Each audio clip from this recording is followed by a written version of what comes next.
네, 안녕하세요. 서강대학교 김용진 교수입니다. 오늘 제가 말씀드리려고 하는 내용은 디지털 변혁 혹은 디지털 트랜스포메이션이라고 하죠. 그리고 이 디지털 변혁이 가져오는 새로운 비즈니스 기회.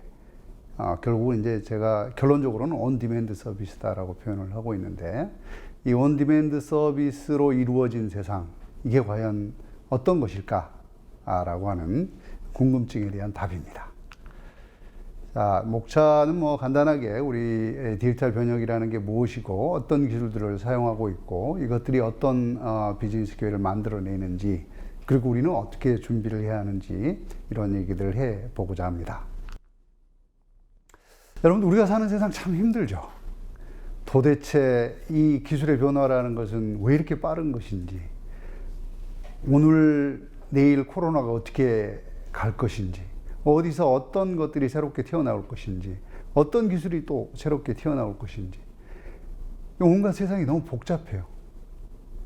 그리고 과거에는 우리가 원인과 결과라고 하는 것을 아주 명확하게 이해할 수 있었어요. 이것을 잘하면 이런 결과가 온다, 알 수 있었어요. 하지만 그건 지금 알 수 있는 방법이 없죠. 이렇게 복잡한 세상을 우리는 VUCA 월드라고 합니다. V는 volatility, 변동성이죠. 변화 속도가 너무 빠르다는 거고요. uncertainty라고 하는 거. U는 uncertainty인데 불확실성이죠. 도대체 이게 무슨 일이 일어날지 잘 모르겠다라는 거고요. 문제는 그 다음에 이 모든 것들이 복잡하게 얽혀 있어서 의사결정을 내리는 것도 쉽지가 않다. 말씀드린 대로 이 인과관계가 매우 모호하다. ambiguity, 모호성입니다. 자, 이런 세상을 살아가려면 우리는 뭘 해야 될까요? 특히 기업 입장에서는 어떻게 해야 될까요? 두 가지를 해야 되죠. 하나는 기업가 정신을 가져야 하고, 하나는 디지털 기술에 대한 이해가 굉장히 높아야 합니다. 그런데 그러면 이 기업가 정신과 디지털 기술에 대한 이해를 갖고 뭘 할까요, 우리는? 저는 이렇게 주장합니다. 기본으로 돌아가자. Back to basics. 과연 이 기업한테 기본으로 돌아간다는 게 뭔지 이제 제가 지금부터 말씀을 드리려고 합니다. 제가 오랫동안 공부를 해보니까 기업의 성장과 생존을 설명하는 법칙은 딱 하나만 있더라라는 것을 알게 됐습니다. 이름하여 기업의 성장 법칙과 기업의 생존 법칙인데, 기업의 성장 법칙은 기본적으로 고객이 느끼는 가치는 반드시 고객이 지불하는 가격보다 커야 한다. 고객이 느끼는 가치가 고객이 지불하는 가격보다 크다면 기업은 성장하게 됩니다. 이건 법칙이죠. 근데 기업은 어떻게 하면 생존할 수 있을까? 고객으로부터 기업이 받는 가격은 반드시 자신의 원가보다 커야 합니다. 만약에 고객으로부터 하는 가격이 내 원가보다 작다면 어떻게 될까요? 기업은 죽겠죠.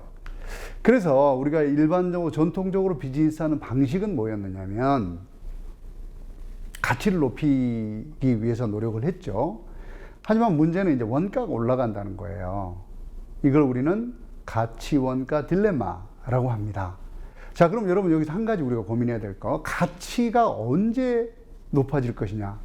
가치는 어디로부터 나오느냐부터 시작해야죠. 가치는 어디서부터 나오느냐? 가치는 고객의 문제를 해결하는 데서 나온다. 자, 여러분 기억하시고요. 가치는 고객의 문제를 기억하는 데서부터 나온다. 그럼 어떻게 하면 고객 가치가 맥시마이즈, 극대화되느냐? 고객 개인들이 가지고 있는 문제를 해결하면 가치는 극대화됩니다. 자, 그래서 똑같은 이런 상품이라도 고객에 따라서 다 다르게 만들어낼 수 있다면 가치는 극대화됩니다. 근데 문제는 뭐죠? 복잡성이 어마어마하게 늘어나는 겁니다. 복잡성이 다시 말해서 엑스포넨셜이라고 하죠. 이 산술평균적이 아니고 기하급수적으로 늘어나기 때문에 불가능하다. 즉 원가가 기하급수적으로 늘어난다. 그래서 일반적으로 기업들은 어떻게 했느냐? 이렇게 대응을 합니다. 대량 생산을 하죠. 그러면 어떻게 해요? 평균 원가를 낮출 수 있습니다. 이게 기업들이 한 방식이에요. 그런데 사람들은 늘 새로운 걸 요구를 해요. 그래서 어떻게? 포트폴리오를 만들어야죠. 자, 지금 잘 대량 생산해서 잘 돈을 벌고 있는 걸 우리 캐시카우로 하고요. 그 다음에 새롭게 떠오르는 솔루션을 우리 스타라고 합니다. 그래서 과거에 캐시카우에서 돈을 벌어서 스타에 돈을 투자하는 방식으로 비즈니스를 해왔죠. 자, 그러면 우리가 이 디지털 트랜스포메이션 시대라고 하는 것, 여기에 기업의 성장과 생존 법칙은 달라질까요? 그렇지 않겠죠. 왜냐하면 법칙이니까. 법칙은 같습니다. 기업의 성장 법칙은 가치는 반드시 가격보다 커야 한다는 것이고, 기업의 생존 법칙은 가격은 반드시 원가보다 커야 한다. 법칙은 똑같네요. 뭐가 달라졌을까요? 디지털 트랜스포메이션이라는 게 들어온 거죠. 자, 이 디지털 트랜스포메이션은 가치를 극대화하면서도 원가를 낮출 수 있다. 이겁니다. 무슨 얘기일까요? 다시 말해서 고객 개인에게 맞는 솔루션을 다 제공할 수 있으면서도 원가를 낮출 수 있다. 이게 디지털 트랜스포메이션이 가지는 가치다라고 볼 수 있습니다. 자, 그래서 가치와 원가, value cost 딜레마를 해결하는 가장 기본적 수단이 디지털 트랜스포메이션, 디지털 변혁이다라고 하는 걸 여러분들이 이해를 하셔야 합니다. 그래서 지금 기업들은 어떻게 하고 있느냐? mass customization. 지금 당장 개인화는 못하겠죠. 그래서 mass, 일반적으로 대량 맞춤화 생산을 지금 들어가고 있고 점점 개인화 생산으로 들어갑니다. 자, 여기서 사업 포트폴리오라는 게 의미가 있느냐? 없죠. 왜냐하면 개인이 완벽한 시장이 됩니다. 그래서 여기서 이제 기존의 기업 이 성장과 생존 법칙, 기존의 전통적인 비즈니스에서 가장 중요한 키워드, 기업의 경쟁력을 나타내는 키워드는 마켓 셰어, 시장 점유율입니다. 근데 이 디지털 변혁 시대의 기업 경쟁력을 나타내는 가장 중요한 단어는 고객 점유율입니다. 다시 말해서 개인 고객 한 사람이 쓰는 돈이 100원이라면 그 돈에 거기 뭐 다양한 게 들어가 있겠죠. 뭐 자동차를 타는 거, 비행기를 타는 거, 음식료를 사는 거 굉장히 다양할 텐데 그 돈의 50%를 가져온다 그러면 고객 점유율 50% 이렇게 얘기를 합니다. 여러분, 우리가 시장 점유율 30% 그러면 과점 시장의 선두주자다 이렇게 표현하죠. 굉장히 경쟁력이 강한 기업이라고 합니다. 그럼 고객 점유율 50%는요 가히 상상을 초월하는 기업 경쟁력을 가진다라고 보시면 될 것 같아요. 자, 어떻게 하면 그게 가능하냐? 좀 전에 디지털 트랜스포메이션, 디지털 변혁이라고 말씀드렸는데 디지털 변혁은 이런 겁니다. 우리가 가지고 있는 자원과 프로세스, 소재를 모듈화하고 표준화하고 디지털화합니다. 왜요? 그렇게 해야만 고객이 무엇인가를 요구했을 때 고객이 원하는 시점에, 원하는 장소에서 원하는 형태로 고객이 가진 문제를 풀어줄 수 있기 때문입니다. 이것을 우리는 온디맨드 서비스라고 표현합니다. 다시 말해서 온디맨드 서비스는, 온디맨드라는 의미는 고객이 원하는 시점에 원하는 장소에서 원하는 형태로라는 뜻이고, 서비스라는 말은 고객의 문제를 해결한다라는 뜻입니다. 따라서 우리가 디지털 트랜스포메이션을 하는 가장 중요한 이유, 디지털 변혁을 하는 가장 중요한 이유는 뭐라고 했습니까? 온디맨드 서비스를 만들어낼 수 있도록 하기 위해서예요. 근데 온디맨드 서비스를 하려면 디지털 트랜스포메이션을 해야 되죠. 디지털 트랜스포메이션의 모습은 1번, 우리가 가지고 있는 자원과 프로세스를 모듈화하고 표준화하고 디지털화하는 거다. 그래서 온라인에서 오프라인을 컨트롤할 수 있게 해주면 돼요. 그러면 우리는 이걸 디지털 트랜스포메이션, 디지털 변혁이 됐다라고 표현하고, 이것에 기반해서 고객이 원하는 시점에 원하는 장소에서 원하는 형태로 그들이 가진 문제를 해결해 줄 수 있는 겁니다. 이것을 우리는 온디맨드 서비스라고 표현을 하죠. 자, 그런데 여러분, 이런 흐름이 어제 오늘의 일일까요? 아닙니다. 지난 20년간 우리 사회를 바꿔온, 우리 산업을 바꿔온 가장 중요한 키워드 2개를 들자면 제품의 서비스화와 서비스의 제품화라는 걸 들 수 있습니다. 이것의 베이스에서 나온 비즈니스 모델들이 뭐 공유경제, 구독경제, 기기이코노미 이런 다양한 형태의 모델들이 나온 거죠. 이게 이제 제품의 서비스화는, 여러분 우리 요새 정수기 사서 쓰는 사람 없어요, 그렇죠? 대부분 다 서비스로 씁니다. 자동차, 예를 들면 우버, 카카오 택시. 내가 가지고 있지는 않지만 부르면 오는 거. 이런 것들을 우리는 제품의 서비스라고 합니다. 지금 어디까지 가 있느냐? 예를 들면 침대도 뭐 렌탈해서 쓰고 온갖 걸 다 렌탈해서 써요. 그죠? 이걸 우리는 제품의 서비스화라고 부릅니다. 근데 이 제품의 서비스화 되기 위해서는 그 서비스를 관리하는 프로세스가 다 디지털로 바뀌어야 돼요. 이걸 우리는 서비스의 제품화라고 합니다. 즉, 제품의 서비스화와 서비스의 제품화는 동전의 양면으로 진행이 되면서 디지털을 기반으로 진행이 됐고, 디지털을 기반으로 진행됐다는 얘기는 데이터를 만들어낸다는 얘기죠. 이 데이터에 기반해서 고객들이 가진 세세한 문제를 이해할 수 있죠. 그러면 고객에 맞는 솔루션을 만들어낼 수 있고, 또 이 데이터에 기반해서 우리가 가지고 있는 생산 운영상의 문제를 이해할 수 있기 때문에 우리의 원가를 컨트롤할 수 있는 겁니다. 이게 지금 지난 20년간 우리 산업의 흐름을 바꿔온 중요한 트렌드입니다. 그럼 기업들은 어떻게 대응해 왔느냐? 예를 들어서 여러분 요새 이제 아마 그 넷플릭스 영화를 많이 보실 텐데, 처음에 넷플릭스가 비즈니스를 시작을 할 때 97년, 98년입니다. 이때 원래는 만약에 비디오 카세트라고 하는 이 두꺼운 카세트 테이프가 있어요. 이걸 갖고 비즈니스를 했다면 불가능한 비즈니스입니다. 근데 마침 그때 뭐가 나오느냐? DVD라는 게 나왔어요. 그래서 이 제품이 디지털화 됐잖아요. 카세트 테이프는 배송을 하려면 돈이 많이 들어갑니다. 무겁고 크기 때문에. 하지만 DVD는 우표 한 장으로 보낼 수 있죠. 자, 이 제품의 디지털화가 드디어 새로운 비즈니스 모델을 만들어내게 됐다. 근데 그걸 다 뭘로 했느냐? 그 서비스를 인터넷으로 했죠. 그래서 이걸 우리가 서비스의 디지털화라고 하는데, 제품의 디지털화와 서비스 디지털화가 지금 같이 가고 있습니다. 근데 요새 여러분 영화 보시려면 어떻게 하죠? CD를 사시나요? 안 사시겠죠. 또 다운로드 받으시나요? 안 받으시겠죠. 뭐 합니까? 클릭 하면 스트리밍 서비스로 볼 수 있죠. 전달 프로세스의 디지털화. 심지어는 요새 이제 그 물류 기업들은 드론으로 배송도 합니다. 나중에 다시 한 말씀 드리겠지만 그렇게 돼 있고요.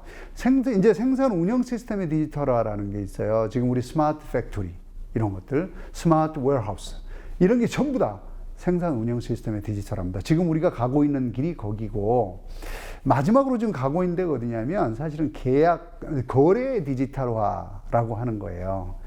예를 들면 이런 거죠. 제가 차를 렌탈을 했는데 말이죠. 이번 달에 렌탈비를 못 냈다. 그럼 전통적으로는 어떻게 하느냐? 렌탈비 안 내세요라고 전화하고, 다음 달에도 안 내면 차 가져갑니다. 이렇게 얘기를 하는 게 일반적인 거잖아요. 그런데 이 거래 디지털화가 되면 렌탈비를 안 내는 순간 차 문이 닫히죠. 왜냐하면 차도 이미 디지털이거든요. 컴퓨터거든요. 혹은 엔진에 시동이 걸리지 않습니다. 이런 게 이제 거래 디지털화인데, 간단한 사례를 하나 들어드리고 넘어가겠습니다. 여기는 웹사이트를 개발해주는 셀러와 웹사이트를 사는 바이어가 있는데, 둘이 계약을 했습니다. 자, 4월 1일까지 내 웹사이트를 개발해 주세요. 그럼 내가 5,000이더를 드립니다. 이런 거래입니다. 그래서 이걸 우리 스마트 컨트랙이라고 하죠. 그래서 셀러가 4월 1일까지 웹사이트 어드민 어카운트를 바이어한테 보냅니다. 그러면 묻지도 않고 따지지도 않고 5,000이더는 바이어 어카운트에서 셀러 어카운트로 빠지겠죠. 이것을 스마트 컨트랙이라고 합니다. 지금 이게 모든 거래에 다 지금 사용이 돼 가고 있는 중입니다. 그래서 우리는 이걸 일컬어서 온디맨드 서비스 시스템이라고 합니다. 즉, 온디맨드 서비스, 고객이 원하는 시점에 원하는 장소에서 원하는 형태로 문제를 풀어줘야 하고, 그거에 대응하기 위해서 온디맨드 워크가 있어야 되겠죠. 시스템이 필요합니다. 디지털 트랜스포메이션이 일어나지 않는다면 이건 불가능한 일이죠. 그래서 이렇게 지금 4차 산업혁명과 디지털 트랜스포메이션은, 디지털 변혁은 이 온디맨드 서비스 시스템이라는 걸 향해서 지금 계속 가고 있는 겁니다. 여러분, 이 구체적인 예를 한번 보시죠. 우리가 2008년에 시가총액 기준으로 글로벌 탑 10을 꼽으라면 페트로차이나, 엑산모빌, GE, 차이나모빌, ICBC, 가스프롬, 기본적으로 에너지 회사들과 은행 이런 회사들이 대부분 다 이 탑 10에 들어가 있어요. 그런데 2020년 12월 어떤 일이 벌어졌습니까? 애플이 글로벌 탑 10 원으로 올라왔죠. 뭐 사우디에 아람코가 있습니다만 아람코에 워낙 큰 회사인데 사실은 아람코가 19년에 이 저기를 할 때 IPO를 할 때 모든 사람들이 이렇게 얘기를 했어요. 아람코에 비견할 만한 기업은 세상에 없을 것이다. 근데 애플 시가총액이 2조 달러를 넘어가면서 1위가 됐습니다. 여러분 대한민국 GDP가 얼마죠? 약 1조 5천억 달러, 1,700조쯤 됩니다. 애플 하나에 또는 마이크로소프트 하나에 시가총액이 우리나라 GDP보다 크다는 거. 그리고 그 밑으로 쭉 한번 보세요. 이제 뭐 아마존부터 시작해서 구글, 알파벳이죠. 텐센트, 알리바바, 지금은 테슬라도 올라왔습니다. 많은 사람들이 테슬라는 자동차 회사라고 얘기를 하는데 사실 저는 디지털 서비스 회사로 보고 있습니다. 테슬라가 가장 집중적으로 추구하는 게 테슬라 네트워크이거든요. 그래서 사실은 지금 여기 이 디지털 서비스 기업들이 글로벌 탑 10으로 이미 올라갔고 과거에 영화를 누리던 에너지, 은행 이런 회사들은 지금 밑으로 쭉 빠져있는 그런 상황이 바로 이 디지털 변혁이 갖고 있는 힘을 나타내주는 그런 모습이다라고 볼 수 있겠습니다. 자, 그래서 여러분들이 이제 많이 들어본 기술이라고 하는 거, 이 디지털 변혁 기술이죠. 예를 들면 뭐 ICBM, 뭐 혹자는 Intercontinental Ballistic Missile, 다시 말해 대륙간 탄도탄이라고 하는데, 자, I는 뭐죠? I는 Internet of Things, 사물 인터넷. C는 뭐죠? Cloud Computing. B, Big Data. M, Mobile. 이렇게 이제 크게 네 가지 기술이 있고 여기에 A, 맨 앞에다 A를 붙입니다. 그래서 AI, 인공지능. 그럼 맨 마지막에 M 하나 더 붙여서 소재. 그래서 AICBMM. 이게 사실은 가장 기본적이고 핵심적인 디지털 변혁 기술입니다. 바로 이런 기술들을 사용해서 디지털 변혁이 일어남으로써 산업 간 경계가 붕괴되고 새로운 산업이 만들어지고 있는 것입니다. 자, 몇 가지 예를 좀 들어보겠습니다. 일단 디지털 변혁의 사례죠. 자, 여러분 이제 저 그림에서 보시는 것처럼 꼬마가 그림 아래 왼쪽 아래에 있는 이 그림의 꼬마가 저 그림을 그렸어요. 그리고 이렇게 얘기를 합니다. 아빠, 나 이 인형 가지고 싶어요. 이 인형 만들 수 있을까요? 일반적으로는 불가능하죠. 만약에 저 인형을 만들려면 내가 저 필요한 천들을 다 사다가 이 염색을 하고 잘라야 되잖아요. 이 불가능한 일입니다. 그럼 공장에 맡기면 어떻게 될까요? 공장은 최소 주문 수량, 최소 생산 수량 이런 게 있어요. 왜냐하면 설비가 있으니까. 그래서 천도 염색하려면 기본적으로 1000야드, 2000야드가 있어야 되고 그거 자르려면 또 1000야드, 2000야드가 있어야 돼요. 그리고 저 천을 갖고 무늬를 만들려면 패터닝을 해야 되는데 패턴하려면 디자이너를 고용해야지. 그 다음에 천을 자르려면 뭐가 필요합니까? 몰딩이 필요하죠. 몰딩. 이거 돈 얼마 들겠어요? 저 인형 하나 만들려면 지금의 공장 방식으로 만들려면 최소한 몇 천만 원은 들어갈 겁니다. 그렇죠? 불가능한 거죠. 그런데 만약에 저 그림을 사진으로 받아서 디지털로 변환하고 디지털로 패터닝하고 디지털로 프린팅하고 디지털로 커팅하고 그래서 이거를 예컨대 인건비가 싼 지역에 보내서 봉제를 하고 그걸 비행기로 이 꼬마한테 보내준다면 얼마에 만들 수 있을까요? 100불. 미국에서 굉장히 핫한 비즈니스 모델인데 이런 비즈니스 모델들이 바로 디지털 변혁에 의해서 만들어진 새로운 비즈니스 기회들이다라고 얘기를 할 수가 있습니다. 자, 이제 아마존 여러분들 많이 알고 계시는데 전 세계에서 아마존의 캐치프레이즈는 뭘까요? We do everything. 우리 모든 걸 한다. 우리는 모든 걸 한다. 사실은 아마존이 온라인 서점으로부터 시작을 했다가 이제는 진짜 모든 것을 하는 기업이 됐습니다. 클라우드 컴퓨팅에서는 세계 최고의 기업이 됐고요. 그래서 아마존에서 대시라고 하는 대시 버튼이라고 하는 서비스를 이제 출시를 했고 지금 테스트 중인데 요런 버튼이에요. 요런 버튼에서 요거를 갖고 저 제품에 대고 클릭하면 바코드를 읽고 엔터 딱 누르면 어떻게 될까요? 주문이 옵니다. 집 앞에 왔어요. 놓고 갑니다. 심지어는 배송 거점 16km 이내에서 자기네 그 배송센터죠. 배송센터 16km 이내에서 주문을 하면 30분 이내에 프라임에어라는 드론으로 배송해주는 서비스도 하고 있습니다. 자, 그런데 문제는 이거죠. 배송이 갔는데 말이죠. 사람이 없어, 집에. 그럼 어떡할까요? 놓고 와야죠. 놓고 오면 개가 먹을 수도 있고, 배고픈 사람이 지나가다 먹을 수 있고, 그렇잖아요. 그거 어떻게 해결하죠? 아마존 키라는 서비스를 그래서 도입합니다. 자, 갔는데 사람이 없다. 그러면, 사람이 없습니다라고 문자를 보내죠. 그러면, 여러분, 원타임 패스워드라는 게 있어요. 본부에서 원타임 패스워드를 보내죠. 그러면 디지털 락에서 원타임 패스워드를 넣으면 열리겠죠. 자, 원타임 패스워드가 보내지는 순간 고객의 핸드폰에는 영상이 뜹니다. 누가 왔고, 우리 집 문을 열고 있고, 문이 열렸고, 물건을 문 안에다 놓고 문을 닫습니다까지 보여주죠. 그러고 영상이 끝납니다. 이게 아마존 키라고 하는 서비스입니다. 이런 형태로 완벽하게 온라인과 오프라인을 연결하고 온라인에서 오프라인을 컨트롤하는 형태. 이게 지금 디지털 변혁이고 그걸 통해서 새로운 비즈니스가 만들어지고 있는 사례들입니다. 이 사례는 AS 컬러라고 하는 호주의 회사인데요. 스마트 윈도우 디스플레이입니다. 예를 들어서 제가 이제 가게를 들어갔어요. 윈도우 앞에 섰습니다. 그럼 윈도우가 저를 읽습니다. 쫙 읽어갖고 우리 집에서 당신한테 가장 잘 맞는 옷은 무엇입니다를 매칭을 시켜주는 거예요. 예를 들면 이제 가상 스타일리스트죠. 코디. 이런 서비스가 지금 나오고 있는 겁니다. 여러분들이 많이 들어본 핀테크. 뭘까요? 여러분 사실 우리가 금융을 서비스라고 표현합니다. 금융 서비스라고 표현을 합니다. 그렇죠? 근데 실제로 여러분 서비스 받아보신 적 있으세요? 예를 들어 내가 돈이 1억이 있어요. 예금을 하러 갔어요. 얼마 주실래요? 그러면 이자율, 수익률 얼마 주실래요? 그러면 요새 아마 1.5%쯤 할까요? 근데 나는 지금 내후년쯤 돈을 써야 돼. 그래서 2, 3% 정도 수익률이 나와야 내가 다음 일을 할 수 있어요. 그럼 어떻게 12, 3% 수익률을 만들어 줄 수 있어요? 불가능하겠죠. 지금 시스템에서는. 그래서 사실 우리는 서비스를 받는 게 아니고요. 금융 상품을 사는 겁니다. 근데 이런 문제들. 내가 송금할 때 왜 돈을 많이 내야 돼? 나 대출이 지금 필요한데 왜 안 해줘? 지금 안 해줘? 그죠?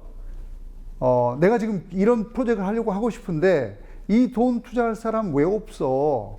자, 이런 수도 없이 많은 문제, 즉 우리가 지금 갖고 있는 지금 해결해야 하는 문제, 여기서 해결해야 하는 문제, 내가 원하는 형태로 해결하고 싶은 문제, 이 금융적 문제를 해결하는 게 핀텍이다. 이렇게 표현을 하면 될 것 같아요. 이게 디지털 변혁 때문에 가능해진 겁니다. 공장, 이제 스마트 팩토리가 되고 있죠. 여러분 디자인이요, 다 디지털로 합니다. 자동차, 비행기 다 디지털로 디자인하죠. 디지털 디자인이 되면 이게 공장에 보내지죠. 그럼 공장에서 가상 운영룸이 있습니다. 거기서 공장의 기계들 컨트롤해요. 그러고 만들어서 보냅니다.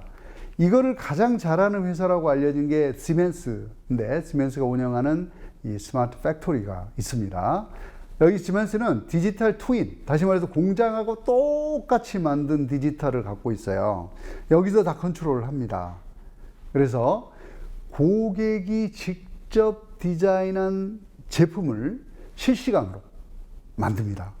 99.7%의 제품이 주문 24시간 이내에 출하됩니다. 어마어마하죠. 불량률 0.001%. 자, 이 암베르크 공장인데요. 여기가 IoT하고 빅데이터를 적극적으로 활용을 해요. 공장 내에 약 1000개의 센서 스캐너가 설치되어 있고 제품 상태를 계속해서 관찰을 합니다. 그리고 매일 5천만 건 이상의 제조 현황 데이터를 분석하고 문제점을 발견하고 즉시 수정을 합니다. 근데 제가 깜짝 놀란 거는, 여러분 이제 우리가 제조 공장이라고 하는 거는 공장 라인이 있고 셋업이 딱 있기 때문에 이 셋업을 바꾼다고 하는 것은 어마어마하게 시간이 많이 걸리고 돈이 들어가는 거예요. 근데 시멘스는요, 1년에 5,000번 이 셋업을 바꿉니다. 뭐 하려고? 1000가지 정도. 예를 들면 이거 생산하는데 이거 1000가지를 만드는 거예요. 이런 제품 생산합니다. 이게 생산성이 어마어마하게 올랐기 때문에 13배나 올랐기 때문에 과거에 인원을 한 명도 안 잘랐다는 거야. 이게 사실은 디지털 변혁이다. 이런 관점. 여기서 이제 제가 키워드로 몇 가지 말씀드릴 거는 첫째, 고객이 디자인한 제품을 이겁니다. 실시간으로 제작을 해서 24시간 이내에 출하하는데 그렇게 하기 위해서 굉장히 다양한 디지털 기술들을 사용하고 있고 공장의 셋업을 5,000번을 바꾼다. 이게 사실은 여러분들이 상상을 해보죠. 이 디지털 변혁이라고 하는 게 얼마만큼의 이 밸류 코스트 딜레마라고 그랬죠. 아까 가치와 원가 딜레마를 해결할 수 있는지. 자, 그래서 여러분 이런 질문을 해보죠. 디지털 변혁. 그럼 어디서 시작해야 되죠? 자, 우리가 좋은 기술 개발하면 될까요? 우리가 가진 기술로 충분할까요? 어떤 기술을 그럼 개발을 해야 되지요? 라고 질문을 하면 디지털 변혁이 될까요? 저는 아니올시다 라고 대답을 합니다. 그럼 어떻게 돼요? 자, 우리 고객은 어떤 문제를 해결하고 싶어 할까에서 시작을 해야 됩니다. 그 다음에 그 문제를 해결하려면 어떤 서비스가 필요할까? 여기서 기술로 바로 들어가지 않아요. 문제를 해결하는 다양한 서비스가 있습니다. 예를 들면 이런 거죠. 내가 정수기, 깨끗한 물을 마시고 싶어. 그럼 해결하는 방법은 정수기도 있을 거고 깨끗한 샘물을 파서 그 샘물을 제공해 주는 것도 있어요. 즉 어떤 서비스를 나는 해야 돼? 그럼 그 서비스를 하기 위해서 필요한 기술이 무엇일까를 고민해야 되는 겁니다. 이게 바로 개념화 역량이에요. 비즈니스의 개념화 역량. 제가 얘기하는 개념화 역량은 on-demand 서비스입니다. 다시 말해서 모빌리티 on-demand. 그럼 내가 어딘가로 이동하고 싶을 때 어떻게 이동하지? 를 답을 해줄 수 있는 것. 내가 필요할 때. 내가 아파. 그럼 내가 아플 때 아픈 장소에서 아픈 시간에 내가 아픈 것을 나한테 가장 잘 맞는 형태로 해결해 주는 것. 이게 메디슨 온 디맨드 아닙니까? 내가 위기에 처했을 때 나를 구해주고 내가 배고플 때 나한테 맞는 밥을 주고 내가 돈이 필요할 때 나한테 맞는 돈을 주고 이런 거죠. 이런 게 온 디맨드 서비스라는 겁니다. 이걸 하려면 뭘 해야 된다고요? 디지털 트랜스포메이션이 반드시 필요하다. 이 온디맨드 서비스의 몇 가지 사례를 좀 들어드리고 마무리를 하려고 합니다. 여러분 아마 버버리라는 회사를 아실 텐데 럭셔리 패션 브랜드죠. 고가 패션 브랜드입니다. 우리가 입고 있는 바바리, 이 트렌치 코트죠. 이걸 하기 위해서 이 버버리는 비스포크 맞춤 제작 서비스라는 서비스를 런칭을 합니다. 자, 고객이 원하는 이 트렌치 코트, 이 스타일의 트렌치 코트를 고객이 직접 디자인하죠. 그걸 주문합니다. 이렇게 하려면 자, 디자인, 생산, 전달, 유통, 거래 이 모든 걸 디지털로 해야 돼요. 거기다가 실제로 만들려면 고객이 직접 모든 걸 다 세세하게 디자인을 못하니까 실루엣, 원단, 컬러, 디자인 이거를 고객이 직접 선택할 수 있어야 돼요. 이 버버리는 120만 개의 조합을 제공을 합니다. 상상을 한번 해보세요. 이 복잡성을. 이게 디지털로 하지 않으면 불가능한 얘기라는 거죠. 그 다음에 여러분 요새 이제 이 코로나 와중에 가장 미국에서 핫한 비즈니스가 바로 이 비즈니스입니다. 이 비즈니스가 아니고요. 이런 비즈니스. 예를 들면 육고기를 만드는 비즈니스, 물고기를 만드는, 생선을 만드는 비즈니스인데요. 자, 여러분 이제 비욘드 미트나 임파서블 푸드, 멤피스 미트 같은 회사들은 뭘 하느냐? 공기, 물, 단백질을 가지고 육고기를 만듭니다. 처음에 이거 만들었을 때만 해도요, 하나에 2만 불이었어요. 근데 지금은 충분히 먹을 만한 가격에 맛있다. 내 입맛에 맞다. 내 DNA에 맞춰서도 만들 수 있다. 이런 거죠. 필레스 푸드라는 회사는 연어하고 참치 만들어요. 뭘로? 물, 공기, 단백질을 갖고.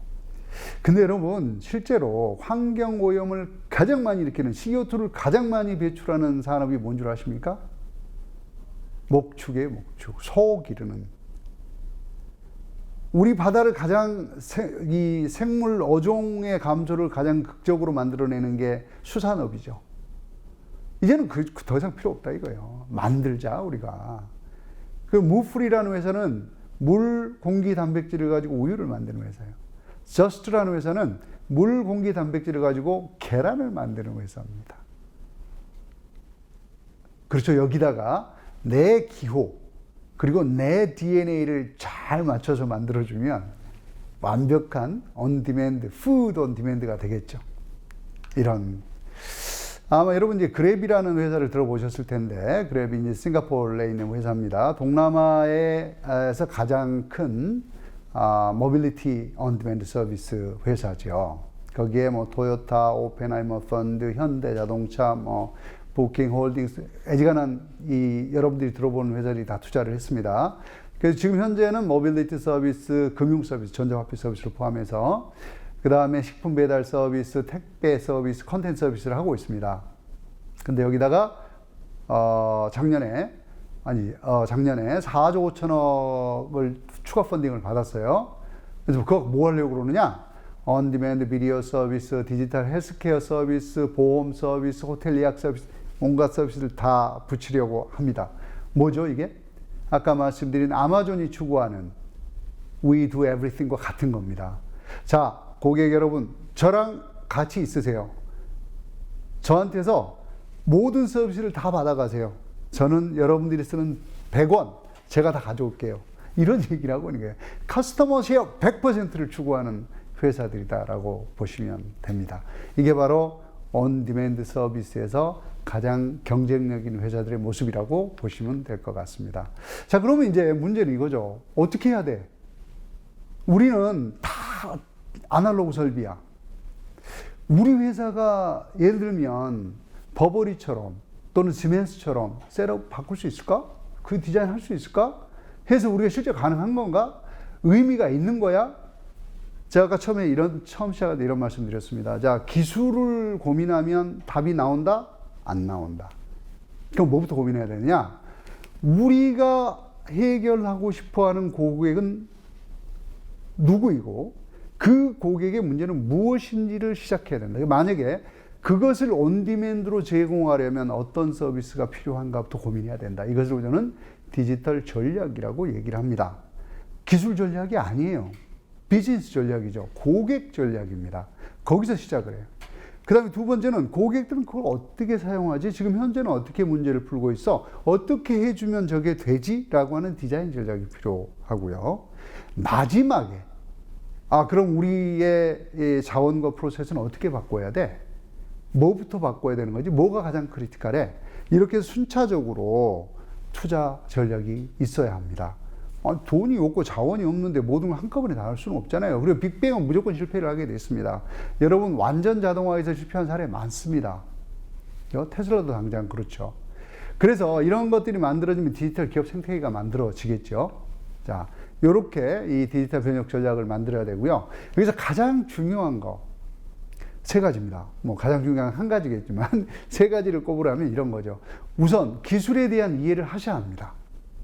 기술이 워낙 빨리 변하기 때문에 기술을 내가 코딩할 수 없어도 돼요.